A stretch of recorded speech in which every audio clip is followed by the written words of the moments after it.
All right, once you have Eclipse ready to go here, it's going to ask you for a workspace. This is just kind of a default that I have here. This is fine. I could check this box here and it says use this as a default and do not ask again.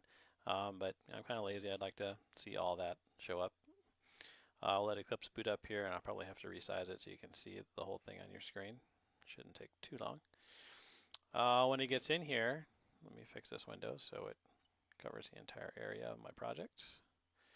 Once it pops up here, you're going to see where you can review the settings or create a new Java project, which is what I would like for you to do. So I'm going to click on Create. Once you do here, it's going to ask for a project name.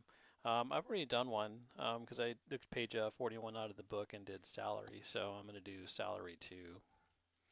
So that way there's no complications. You notice I already have a project with that name. So I'm going to add a number 2 on that.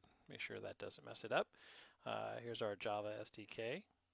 So we're good here. So all I have to do is click on Finish. And once I have that, notice I've got 2 different ones here. I've got a salary and a salary 2.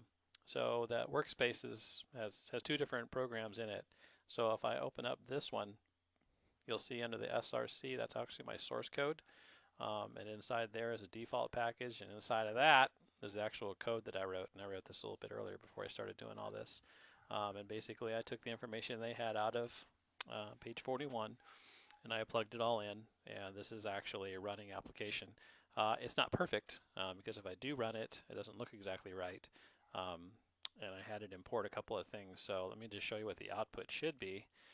So when I go to run this application, down here it says $14.55 Juanita. There's no space there, so that's a little bit of a problem. So in order for me to make this look right, I would actually have to go up here right before the name Juanita and put a space in. Then when I go to rerun this, it'll probably ask me to save. Yep. And then this time it shows up correctly, 1455 Juanita, and this is exactly what I'm telling it to do. So the public static void main string arg, this tells the computer that, hey, this is a Java main class, and this can run all by itself. My 2 variables here is my salary and my name. I put the space before the Juanita there, so that way when I outputted these 2 things here, it showed up like this. If I wanted them to show on top of each other, if I wanted to switch them around, I easily could. So I could just select this and cut it, and then put it right above it. And I'm going to push enter just to make it look clean. And then when I run this, it's going to ask me to save again. And then now we've got it showing up as Juanita 1455. Oh man, my space is off now, so I have to change my space. So instead of it coming before the J, I want it coming after the A. And then now when I rerun it, guess what it's going to say? Do you want to save? Yes, I do.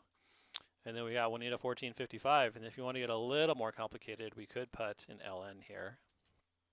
And this is going to put a line right after it says my name. So it's going to show up with Juanita and then 1455 right beneath it. So we go to run and then save.